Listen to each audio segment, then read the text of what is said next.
নমস্কার, news 18 Bangla digital পেজে আপনাদেরকে স্বাগত। আপনাদের সঙ্গে রয়েছি আমি আবির।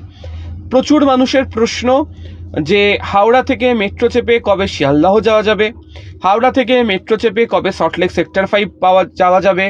গত কয়েক বছর ধরে আলোচনাতে বারবার ধরে চলেছে যে বউবাজার সমস্যা মিটলেই মেট্রো দৌড়বে সম্পূর্ণ পথে। তো বউবাজারের সমস্যা তো মিটে গিয়েছে, সেখানে নতুন করে আর কোনো সমস্যা নেই। এই পরিস্থিতিতে দাঁড়িয়ে মেট্রো পরিষেবা পুরোপুরিভাবে গোটা পথে কবে চালু হতে চলেছে তা নিয়ে নানা ধরনের প্রশ্ন, এবং এই প্রশ্নের জেরে কার্যত জেরবার মেট্রো কর্তৃপক্ষ। তবে এটি সূত্র মারফত জানা যাচ্ছে যে আগামী 24শে এপ্রিল প্রধানমন্ত্রী নরেন্দ্র মোদী তিনি কলকাতাতে এসে এই মেট্রো প্রকল্পের উদ্বোধন করতে পারেন। এই মেট্রো প্রকল্পের উদ্বোধন মানে ইস্ট ওয়েস্টের উদ্বোধন তো হয়েই গিয়েছে। শিয়ালদা থেকে সেক্টর 5 চলে, এসপ্ল্যানেড থেকে হাওড়া ময়দান চলে, এসপ্ল্যানেড থেকে হাওড়া ময়দানের উদ্বোধন প্রধানমন্ত্রী নরেন্দ্র মোদীর হাত ধরেই হয়েছে। কিন্তু এই যে এসপ্ল্যানেড এবং শিয়ালদাহের মাঝে জোড়ার যে অংশটি, অর্থাৎ বউবাজার জোড়ার যে কাজ, সেটি বাকি ছিল এবং সেখানেই শেষ মুহূর্তের কাজ চলছে। তো এই অংশটিকেই জুড়ে দেওয়ার কাজ তো হয়ে গেছে। ফলে এই অংশ দিয়ে মেট্রো চালিয়ে দিতে পারলেই, যাত্রীবাহী মেট্রো চালিয়ে দিতে পারলেই সমস্যার সমাধান হয়ে যাবে। তো সূত্রের খবর যে 24শে এপ্রিল প্রধানমন্ত্রী নরেন্দ্র মোদী এই অংশটি পরিদর্শন করে তিনি এখানে গ্রিন ফ্ল্যাগ নাড়তে পারেন। ফলে মে মাস থেকে যাত্রীবাহী মেট্রো চলাচল এখান থেকে শুরু হয়ে যেতে পারে।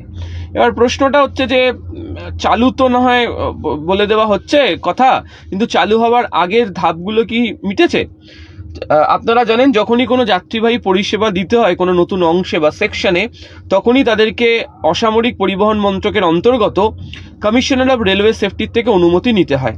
আমরা কিছুক্ষণ আগে কথা বলছিলাম যারা ইমপ্লিমেন্টেড এজেন্সি রয়েছে কেএমআরসিএল এর সাথে। তো কেএমআরসিএল এর আধিকারিকরা বলছেন যে কমিশনার অফ রেলওয়ে সেফটিকে ডাকার জন্য যে প্রয়োজনীয় আলোচনা তা ইতিমধ্যেই সেরে ফেলা হয়েছে। সিআরএস এর কাছে আবেদন করার জন্য যে প্রয়োজনীয় কাগজপত্র তা রেডি করে ফেলা হয়েছে, এবং এই রেডি করে ফেলার প্রেক্ষিতেই তাদের তরফ থেকে পাঠিয়ে দেওয়া হয়েছে মেট্রো কর্তৃপক্ষের কাছে। এবার মেট্রো কর্তৃপক্ষ কেন্দ্রীয় অসামরিক বিমান পরিবহন মন্ত্রকের অন্তর্গত কমিশনার অফ রেলওয়ে সেফটির কাছে আবেদন করবে। তো তারপরেই সিআরএস এসে পরিদর্শন করবেন এবং তারপরে অনুমতি পেয়ে গেলে এটি চলতে পারবে। দুটো জিনিস দেখার মতো ছিল বউবাজার অংশে। প্রথমত হচ্ছে শিয়ালদা থেকে ধর্মতলার মধ্যে যে দূরত্ব, সেটা 2 কিলোমিটারের বেশি। ইন্টারন্যাশনাল ল বলছে 2 কিলোমিটারের বেশি দূরবর্তী কোনো স্টেশন হলে সেখানে মাঝে একটি স্টেশন তৈরি করতে হয়, কিন্তু এক্ষেত্রে জায়গা ছিল না। ফলে একটা ইমার্জেন্সি এভাকুয়েশন করার জায়গা তৈরি করতে বলা হয়েছিল। সেটি ছিল হচ্ছে বউবাজারের একটু আগেই ওয়েলিংটন স্কোয়ারে, যদিও সেটা বন্ধ করে দেওয়া হয়, এখন বউবাজারেই সে এমার্জেন্সি এভাকুয়েশন সেন্টার তৈরি করে দেওয়া হচ্ছে।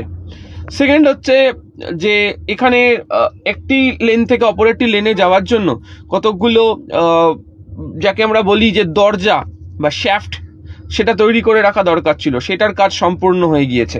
ফলে এবং ফায়ার হাইড্রেন্টের জন্য যে অসুবিধা, সেটাও অনুমতি দিয়ে দেওয়া হয়েছে। ফলে এই জায়গাতে সিআরএস এর পরীক্ষা করার জন্য কোনো অসুবিধা হবে না। তৃতীয়ত, হাওড়া ময়দান থেকে যখন সেক্টর 5 পর্যন্ত মেট্রো দৌড়বে তখন সময়সীমা অনেক কমিয়ে দেওয়া হবে। এখন 10 মিনিট অন্তর হাওড়া ময়দান থেকে এসপ্ল্যানেডের মধ্যে চলাচল করে, সেটিকে কমিয়ে 5 মিনিটে নিয়ে আসা হবে, আরও কমেও নিয়ে আসার সম্ভাবনা রয়েছে।